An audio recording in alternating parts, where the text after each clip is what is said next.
Father in heaven, you are the same God that delivered the Israelites from their oppressors and led them through the wilderness, even in their rebellion and their disobedience and their unfaithfulness. You have always been with them, and from them you have given us salvation. You have given us your Son, Jesus, from within that nation, Israel. You sustained them, even though they were not worthy of your blessing and protection. You made sure they would continue. And you continue to grow your people and your kingdom through places like Hoadley Evangelical Missionary Church and so many millions of congregations around the world, small and large, where your name is being proclaimed and your news is shared, that we have an eternal glory, which is our ultimate hope. And I pray that as we go through this series and in a difficult section of Scripture, that you would guide us by your Spirit and teach us and give us wisdom. We pray through Jesus. Amen. So today we begin a journey, and it's a journey with the Israelites as they enter the Promised Land. This land is a land that was called Canaan at one point, but also called the Promised Land. And the reason that it was called the Promised Land is because of a promise that God made to Abraham over 400, maybe even close to 500 years before the Israelites approached the border of the Promised Land, the events of Joshua. Hundreds of years prior, a promise was made. In order for us to be rightly oriented as we enter the book of Joshua, we need to take a journey back all the way to the beginning through the story of how we got here. This is really important because we need to be grounded in where we're at. Genesis begins with the creation of everything. We know this. It's very familiar to us. God made all things good, including humanity. He put them in a place called the Garden of Eden. It was paradise. And these first humans were made in God's image, men and women. In Genesis 1, verse 26 to 27, we read that God said, "Let us make humans in our image, according to our likeness, and let them have dominion over the fish of the sea and over the birds of the air and over the cattle and over all the wild animals of the earth and over every creeping thing that creeps upon the earth." So God created humans in his image. In the image of God, he created them. Male and female, he created them. It cannot be overstated, the importance of knowing what it means to be made in the image of God. And so we need to constantly be reminded of it. In ancient times, people understood things like the sun or stars or human-made idols as images of the gods. When God said not to make idols in his image or worship images made by human hands, it was because the only image made in the likeness of him was humanity. We are the idols of God, made by God himself. He made idols of himself, and only he can. And we are those objects. Not as objects of worship, but as the embodied representatives of God. Being made in his image means not only that we look like God, somehow, but that we are made to behave like God, sort of like living statues. We were created to not only show the outward likeness of God, but also his character. We're created to remind one another and the rest of creation of God, to love and create and care in imitation of him. We are to help one another know God.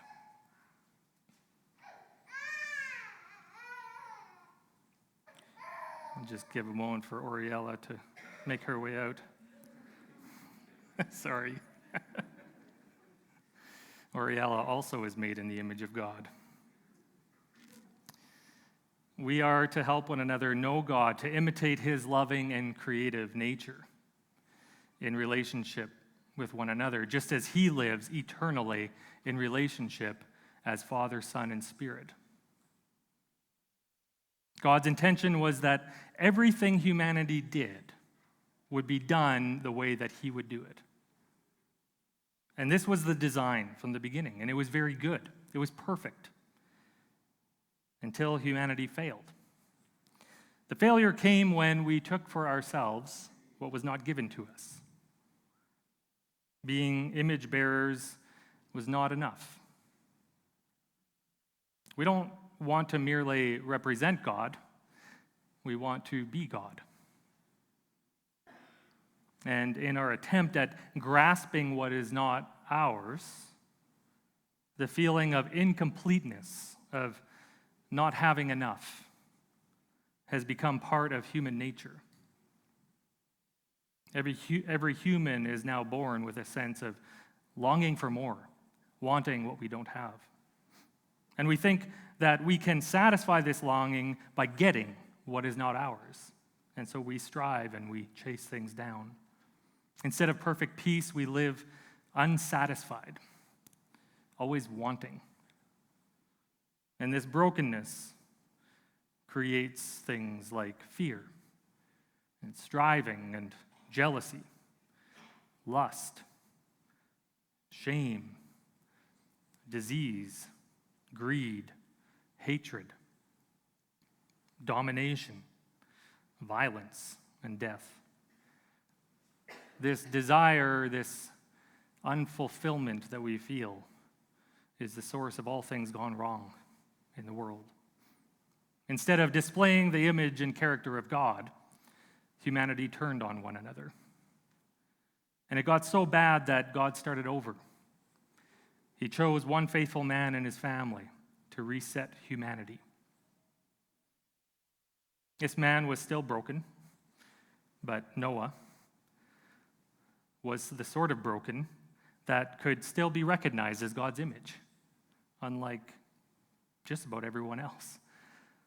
Genesis 6 says that the Lord saw how great the wickedness of humanity was, and every inclination of the thoughts of the human heart were only evil all the time.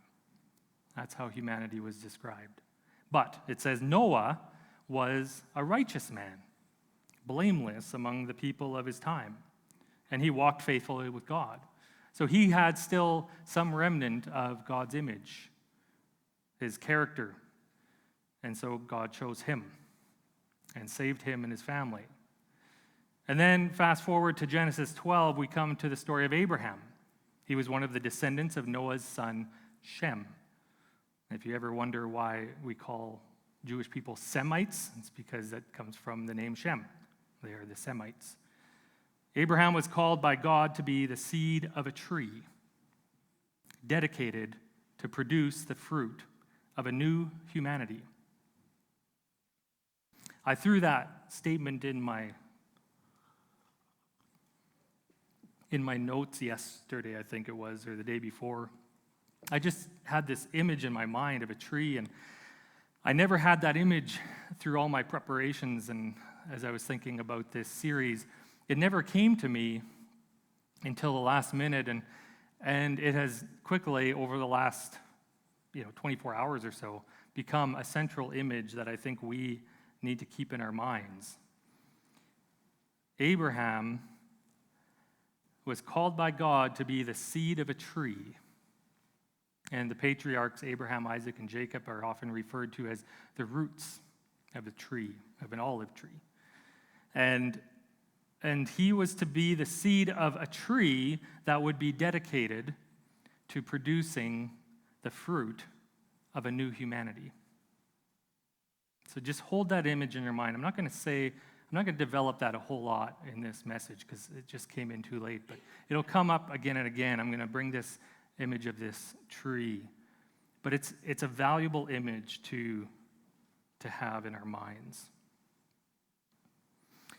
God's plan was not to restart over again like he did with Noah. His plan was to heal and restore his image bearers and his creation. And this was going to happen within creation itself. Not imposed on creation, but in participation with creation and with humanity. The healing would come from within, ultimately in the person of Jesus. Abraham and his family were called out of their homeland to go to a place that God would show them. God led them to a land where some of the descendants of Noah's son Ham were living, known as the Canaanites. And this was the descendants of Ham were, especially the Canaanites, were said to be cursed because of something that Ham did. And you can go back in Genesis 9 and 10, and you can read those stories. But so the Canaanites were living in this land, and God brought Abraham and his family to this land. And in Genesis 12, verse 7, as Abraham was there, we read that the Lord appeared to Abraham and said, "To your offspring I will give this land." And so Abraham built an altar to the Lord there. And he dedicated that place to God, and with the intention that he would be back, or his family would be back and worship God there. But the land was not yet ready for Abraham's family to take possession of it. Genesis 15, verse 12 to 16 says that Abraham had a dream in which God said to him, "Your offspring shall be aliens in a land that is not theirs, and shall be slaves there, and they shall be oppressed for 400 years. But I will bring judgment on the nation that they serve, and afterward they shall come out with great possessions." So just a side note, in addition to Canaan, the Canaanites being descendants of Ham, so was the nation of Egypt. So a little bit of a connection there if you've never known that. There was animosity between the descendants of these brothers, Ham and Shem. Japheth was out in Europe somewhere doing his own thing, north and west, and eventually became the European nations, notably Rome. And so there's a whole other story. But if you're ever interested in that, it's very fascinating to learn about the history of the nations and how all that developed. But Ham, out of Ham came Egypt as well as Canaan. And God tells Abraham that his descendants will be slaves of this nation. But he will rescue them. And he says, "As for yourself, you shall go to your ancestors in peace. You shall be buried in a good old age. And your descendants will come back here in the 4th generation. For the iniquity of the Amorites is not yet complete." So the Amorites would be sort of a catch-all term for the people who lived in that land called Canaan. So God's plan was for Abraham's descendants to possess that land, but more time needed to pass. And the reason given was that the people who lived there in that land were not yet deserving of the judgment that was to come. Interesting reason. That's what it says. So it's hard to make sense of that. That's not our focus today, but it's something that if you're interested, we can work through that. If enough people are interested, I can do some writing on it. But God's intention was to bring judgment on the land, on the people, and their judgment was not yet deserving. And so time needed to pass, like almost 500 years. And so then Abraham and his family, his sons and grandsons, and all their wives and children and livestock and servants, probably hundreds, maybe even thousands of people, who knows how many people were part of that big group. They moved from place to place until they ended up in Egypt during a terrible famine. So now we've gone through the generations, and we're at Abraham's grandson Jacob, also called Israel, and he and his family moved to Egypt during the famine. And we know the story of Joseph and all that happened. And the Lord sustained this family. He showed them favor and caused them to grow large in number. And after several generations, out of fear, the ruler of Egypt enslaved the Israelites, afraid that they would rise up against them And just as was spoken by the Lord to Abraham in his dream, they were enslaved for hundreds of years. And a few hundred years later, the Lord called a man named Moses, who was an Israelite but was raised in Pharaoh's household. He was called by the Lord to lead the people out of slavery and bring them to the land that was promised to Abraham's descendants. And so Moses obeyed the Lord, and the Israelites were liberated from their oppressors. And after a dramatic exodus, the people were brought to a mountain called Sinai. These were people who knew nothing except slavery. So their generations before them, they were slaves. They grew up as slaves. That's all they knew. But they did know about this God, the God of their ancestors, and the God now known to them as Yahweh. It was the name revealed to Moses at this very mountain before he went to deliver the Israelites from Egypt. So they knew about him, but they were ruled for many generations by people who worshiped other gods, people who did not know Yahweh. See, the world at that time was polytheistic. They believed in and worshiped multiple gods. Everybody did. It was normal. So probably the Israelites would have been considered polytheistic at the time. Abraham was at the time when God called him. He was a worshiper of many gods. And probably the Israelites they probably participated in some of the worship of other gods as well. It was just a normal part of their life. But Yahweh gave instructions at Mount Sinai to Moses, and then Moses passed them to the Israelites, told them how to live as his people and how to worship him alone, no other gods, and ultimately how to grow into this tree that would bear the fruit of a new humanity. These were the instructions that God gave Israel at Mount Sinai. In Exodus 19, verse 3-6, we read that Moses went up to the mountain, and Yahweh gave him a message to share with the Israelites. And the message was this is just a short portion. He says, "You have seen what I did to the Egyptians and how I bore you on eagle's wings and brought you to myself. Now, therefore, if you obey my voice and keep my covenant, you shall be my treasured possession out of all the peoples. Indeed, the whole earth is mine, but you shall be for me a priestly kingdom and a holy nation." The idea of a priestly kingdom was that they would begin the process of reconciliation, of bringing God and humanity close together again. That's the activity of the priests, to bring God and people together. And the idea of being a holy nation was not that they would be perfect, but that they would be set apart, dedicated to the Lord. And this was their purpose.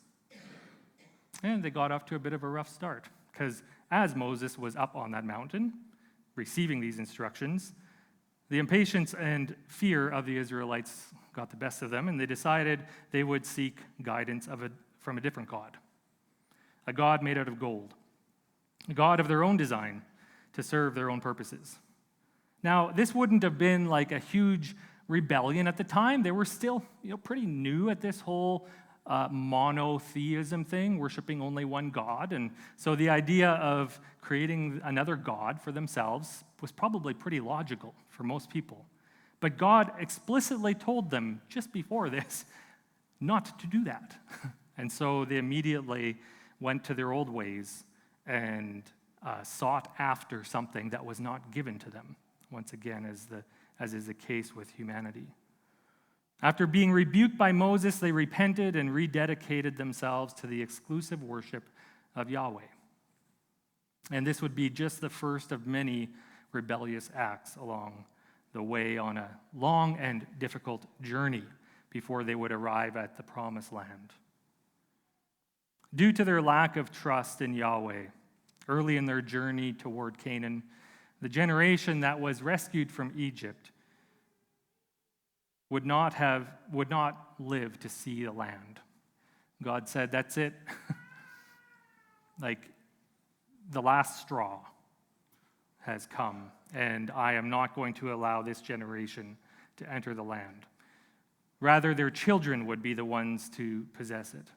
And so Yahweh kept them from arriving at the land until everyone in that generation had died. All except for two, Caleb and Joshua. These two trusted Yahweh when no one else did. They were confident that he would fulfill his promises, that he would deliver the land into their hands, and that he would keep his promise to Abraham. And so they were called faithful, and they were allowed to enter, not only allowed, but they were given special prominence. Joshua as the leader that would lead them into the promised land, and Caleb was given a special inheritance. When the last of the generation had died, Yahweh handed leadership over from Moses to Joshua. And Deuteronomy ends this way. Joshua, son of Nun, was full of the spirit of wisdom, because Moses had laid his hands on him, and the Israelites obeyed him, doing as the Lord had commanded Moses. Never since has there arisen a prophet in Israel like Moses, whom the Lord knew face to face. So, with that overview of the Pentateuch and the story leading up to this point, let's turn now to Joshua chapter 1. And I am going to read a little bit at a time, and I want to stop to point a few things out for us to consider. So let me start Joshua chapter 1, I'll just read first couple verses and then stop and make some comments. So after the death of Moses, the servant of the Lord said to Joshua, son of Nun, Moses' aide, Moses, my servant, is dead. Now then, you and all these people, get ready to cross the Jordan River into the land I'm about to give them, to the Israelites. So, Yahweh, whenever you see the Lord, and different Bibles will portray it differently, but whenever it's all small caps, it's representing the name of God, Yahweh. The Lord is speaking now directly to Joshua. He was speaking directly to Moses until now, and the torch has been passed down to Joshua, and now Yahweh and Joshua are speaking directly.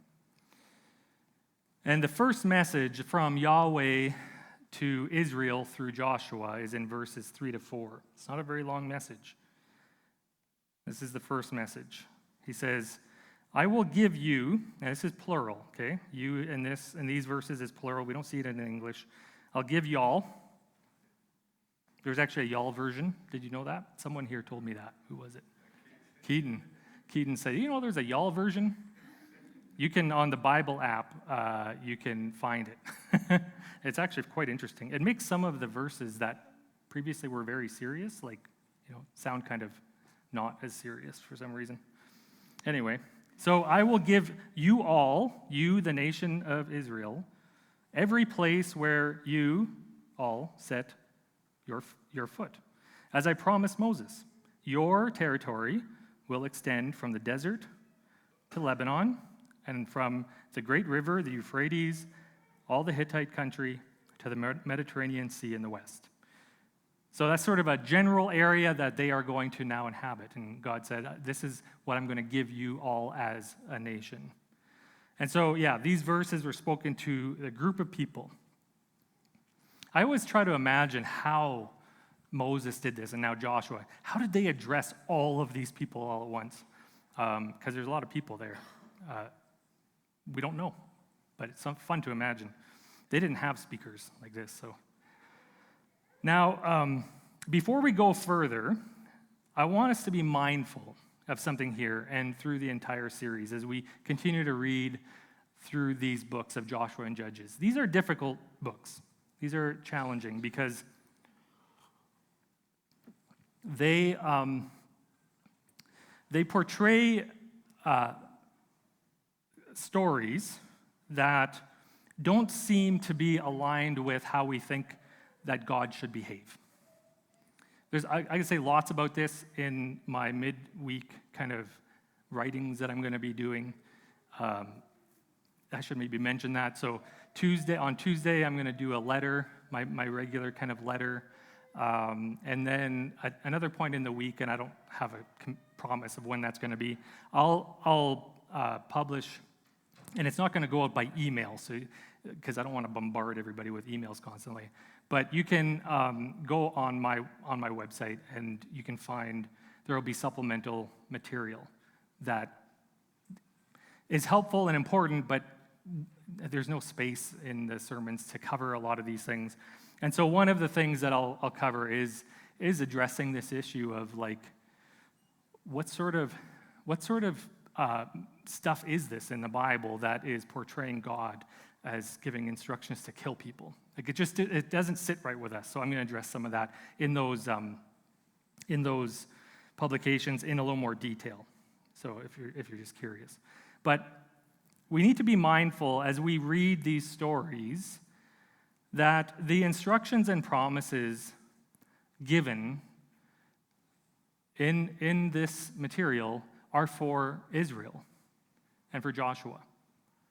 It's for a particular people at a particular time, for a particular purpose. And my invitation and challenge for you as we journey through these stories is not to ask, what does this mean for me? That's a very, that question, to ask, like, what does this mean for me? It's a very kind of new development in the church and how to read the Bible.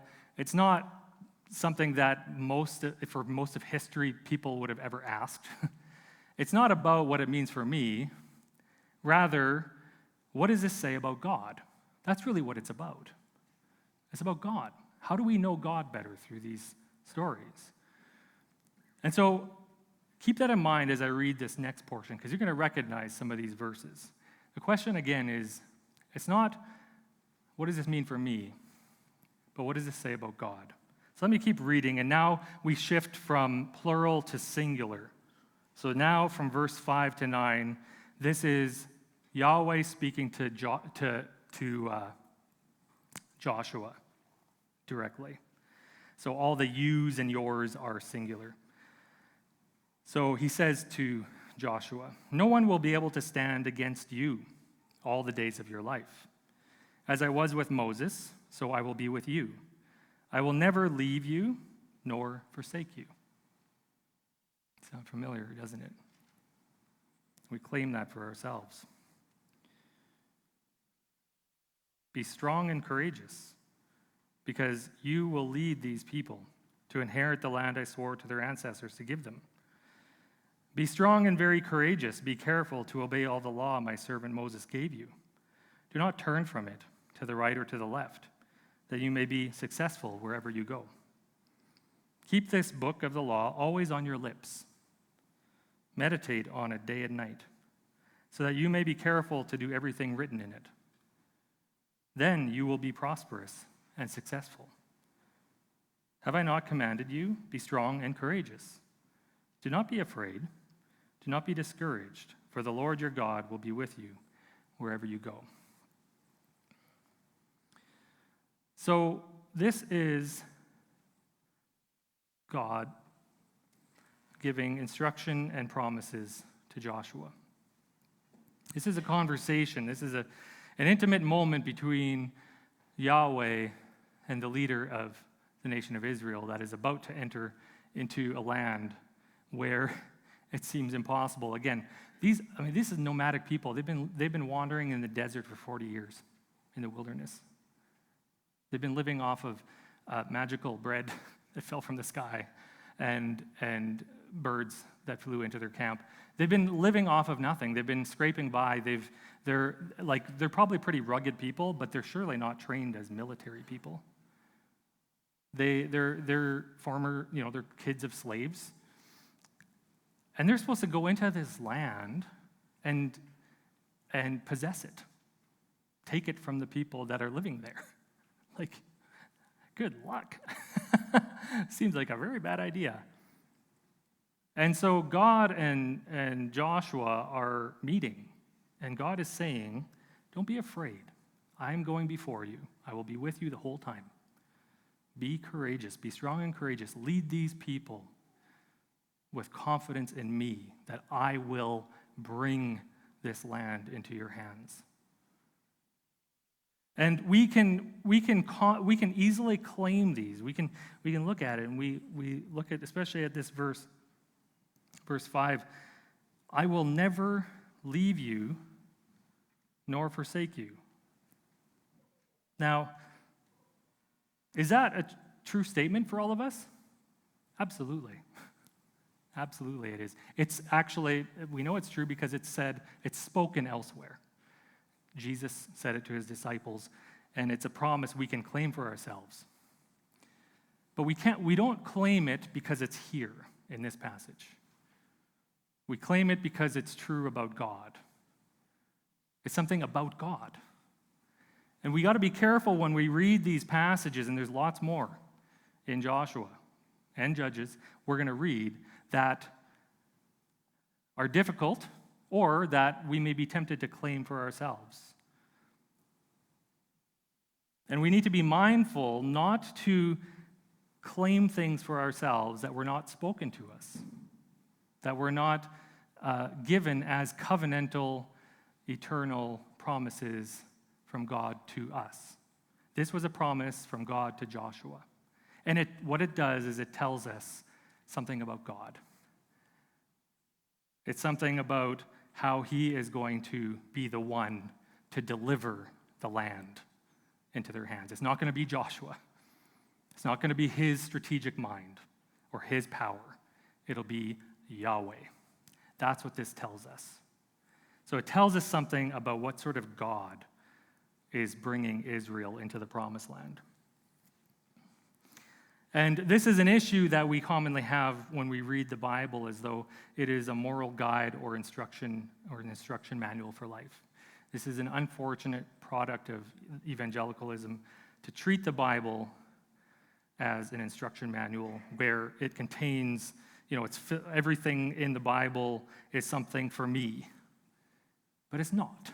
There are lots of things for you. There are lots of pieces of instruction. But not every verse and every statement in the Bible is something that you can apply to your life. Some of it needs to be just looked at and it helps you understand God and who God is. And so then that's going to be very much the case in these books. It's very important that we understand that. So we need discernment in how we interpret the Bible. And so my invitation to you is to receive these words as part of the larger story, as the revelation of God's character and his purposes, which culminates with Jesus. So we take the whole thing in, and we receive it all as an invitation to know God. And as we come to the promised land, the main question will be this: what kind of people can actually possess the land? What kind of people? What sort of tree is this? I talked about a tree that is being grown from the seed of Abraham. What sort of tree is this that will produce the fruit of a new humanity? What sort of humanity is this meant to be? And we'll learn how to answer that question as we become familiar with God as revealed in these stories. He is a covenant keeper. He stays faithful in the midst of human unfaithfulness. God went before Israel and he enabled them to possess the land. He is the one who did it. And he didn't do it through domination of the people. As we'll see, it wasn't through domination. It was through dismantling the infrastructure of idolatry. That was his main concern. It wasn't about destroying the people. It was about destroying the infrastructure of idolatry. And one of my goals in the next few months is for you to be able to reconcile the violent stories of Joshua with the nonviolent nature of God as revealed in Jesus Christ, who defeated the enemy not through conquest, but through laying down his life. And this will require a commitment on our part to embrace curiosity in a humble posture, and it maybe even will require us to rewrite some of the narratives that we've come to believe about the God of the Old Testament. At the end of Joshua in 21, verse 43 to 45, we read that the Lord gave to Israel all the land that he swore to their ancestors, that he would give them, and having taken possession of it, they settled there. And the Lord gave them rest on every side, just as he had sworn to their ancestors. Not one of all their enemies had withstood them, for the Lord had given all their enemies into their hands. Not one of all the good promises that the Lord had made to the house of Israel had failed. All had come to pass. And then during the period of the judges, Israel repeatedly abandoned the Lord to serve other gods. Even after all of this, after God delivered the land into their hands, they abandoned him time and time again. And then the Lord delivered them from their enemies delivered them from the judgment of their neighboring nations through different leaders called judges. And through it all, he remained present with them, sustaining them. And we'll see throughout this portion of Scripture that Yahweh is a God who is all at once powerful and faithful, just and patient, among many other things. He doesn't compromise his holiness. He cannot be corrupted by the unfaithfulness of his people. He wants an embodied presence on earth. He wants to live among his creation, and through Israel, he makes this incrementally possible. The question again is this: what sort of people can possess the land? What sort of people can grow into a tree to bear the fruit of a new humanity? It's the sort of people who are committed above everything else to the unwavering covenant loyalty to Yahweh. Faithfulness to him. To keep themselves holy by rejecting the religious practices of their neighbors. To submit themselves to Yahweh's instruction rather than trusting in their own understanding or human wisdom. We can see this most concisely in Deuteronomy 6, verse 1 to 9. This is a summary of God's instruction to the nation of Israel, and Moses spoke this sort of at the beginning of a sermon that he gave to them, the last thing he spoke to them.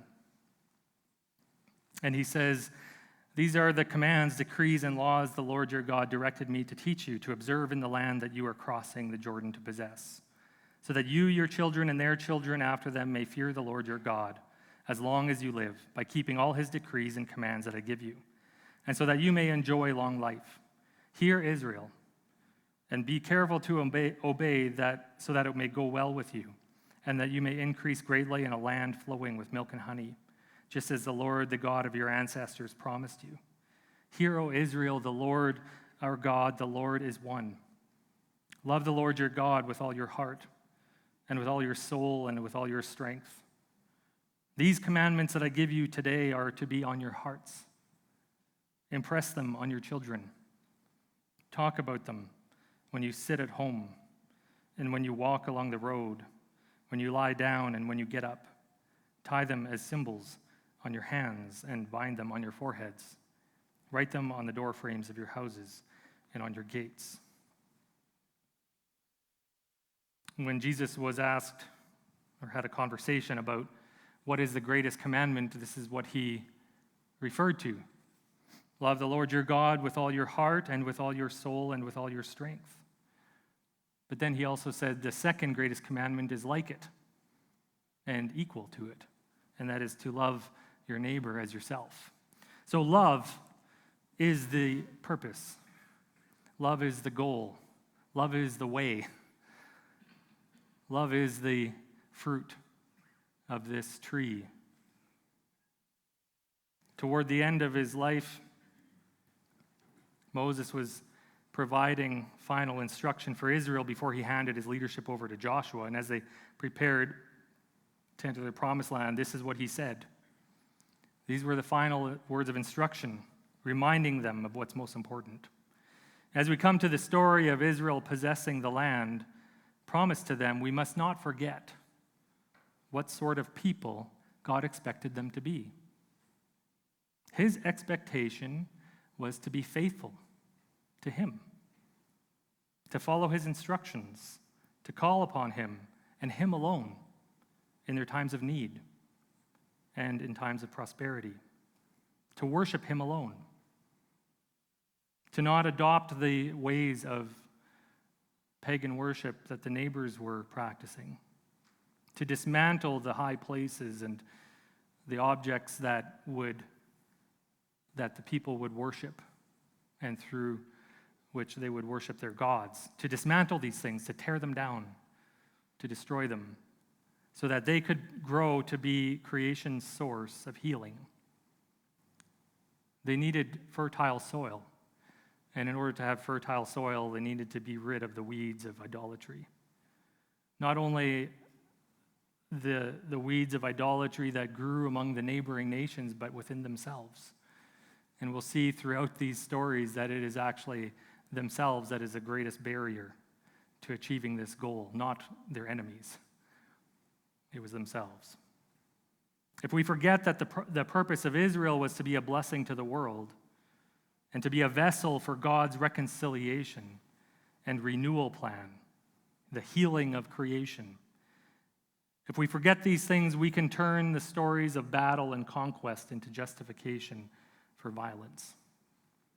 Every empire and nation that has ever engaged in military conquest in the name of God has read Joshua this way, using the stories of conquest as justification for their own evil intentions. But there is nothing in the scriptures, absolutely nothing. I checked thoroughly. There is nothing in the scriptures, including Joshua and the story of Israel's possession of the promised land, that authorizes the church or any nation to wage military conquest against other nations or people groups. There is nothing that justifies this. I'll say it again. There is nothing in the Bible that authorizes the church or any nation to wage military conquest against other nations or people groups.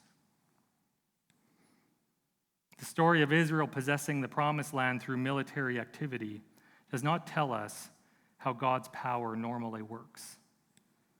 It describes how power worked in the ancient Near East. It's descriptive, it's not prescriptive. It doesn't tell us what to do, it tells us what happened. It describes the reality of a broken humanity grasping for power. It is not ideal. It is not describing the way that things should be done.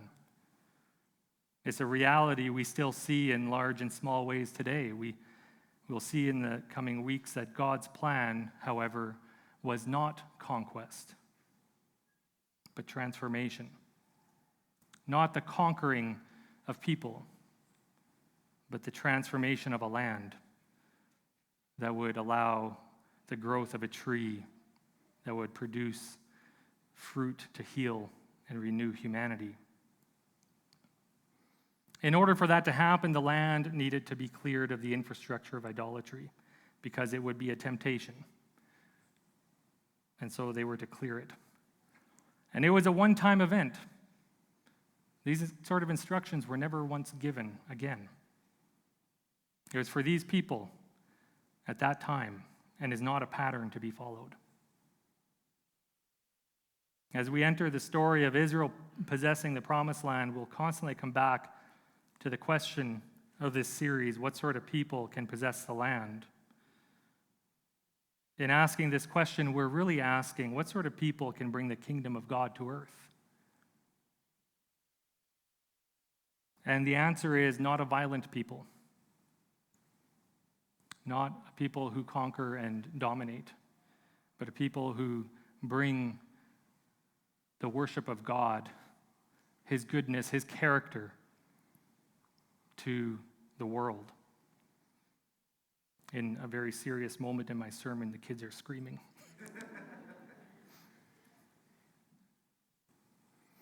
I say this because, and some of you know very well,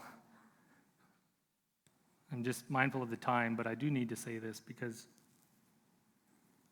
we're in a bit of an interesting time right now in the world, aren't we?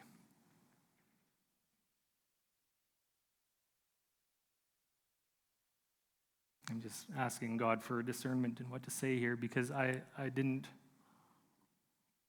had this all written down and I took it out.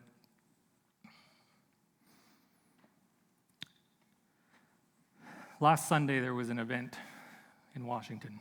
Did any of you watch that? It was a rededication event.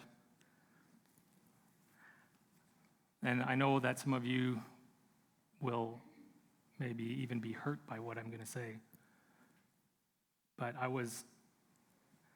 I have never been more ashamed of the church than I was when I watched that.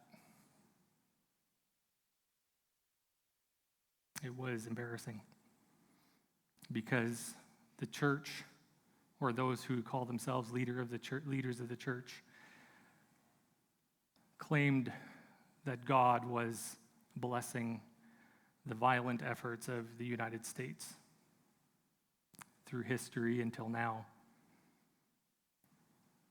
claiming promises for themselves that were never given to them. And in doing so, made God into a puppet of their own making, of their own design. And so if you watch that or if you hear things about it,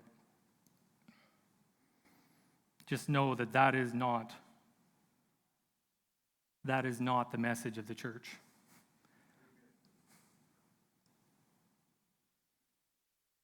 I was angry as I watched, but I was just so terribly heartbroken because I know so many people will think that that event is the fulfillment of all kinds of prayers and promises. And it is not. It is a church that has lost its way. And we will lose our way if we do not read these books, Joshua and Judges, rightly. We will lose our way when we think that we have to conquer and we have to rule and we have to take positions of power and we have to take land from people and we have to remove people from their land. We will go wrong if we think that we have to be rid of foreigners who are apparently taking advantage of us. We will go wrong if we think that in order for us to display the character of God, we have to be rid of people who don't display the character of God. That was never the intention. That was never the purpose of possessing the land of Canaan. The purpose was to remove the infrastructure of idolatry. And what is the infrastructure of idolatry right now in our Western world, in our Western church? It is the infrastructure of the church itself. That's the infrastructure of idolatry. The idea that a church can become a nation, that the nation can be ruled by a church. That was never the message of Jesus. In fact, it's the anti-message of Jesus. Jesus did not come to set up political power, but to destroy political power by not caring about it, by not being concerned about it.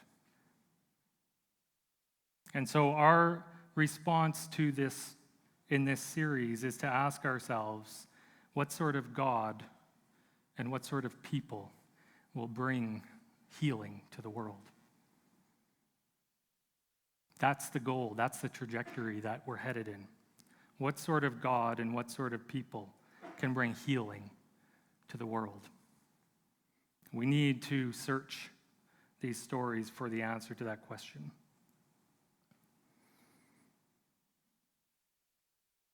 If you choose to read through the books of Joshua and Judges over the course of this series, and I encourage you to do that, keep two things in mind as you read. First, read it to become familiar with the story. It's the same thing I said about the Gospels.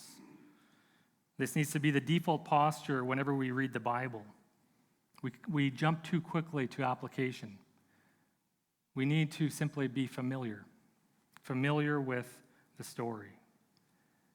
Before we do anything, if we do anything with what we find in the Bible, we need to be familiar with it. We need to know it. And the second thing I want you to do as you read is to ask God to help you to know him better. He is revealed in these stories. But we need to set aside any notion of being able to apply these things to our lives. We need to set that aside in the time being so that we can take enough time and have enough space to get to know God in these stories. His revelation from beginning to the end reveals a God that never changes. His plan is still working itself out. And he's inviting us, this church, to participate with him in bearing the fruit of a new humanity. We are grafted into that tree. We are a part of the plan. To close, I want to read a poem that I'm not going to explain. Maybe some of you will get it right away. I sure didn't on first reading. But this is the thing with poems. Poems are not meant to be understood, but to be observed, to be heard, to be taken in. And so take whatever is given to you here in this poem. This is written by George Herbert, a gift from a lovely person in the congregation. I love George Herbert's poetry. It's called L'Envoi. I'm not a French person, so whoever speaks French can correct me. It's L'Envoi. It starts this way. King of glory, King of peace. With the one, make war to cease. With the other, bless thy sheep. Thee to love and thee to sleep. Let not sin devour thy fold, bragging that thy blood is cold, that thy death is also dead, while his conquests daily spread, that thy flesh hath lost his food, and thy cross is common wood. Choke him, let him say no more, but reserve his breath in store, till thy conquests and his fall make his sighs to use it all. And then bargain with the wind to discharge what is behind. Blessed be God alone, thrice blessed, 3 in 1.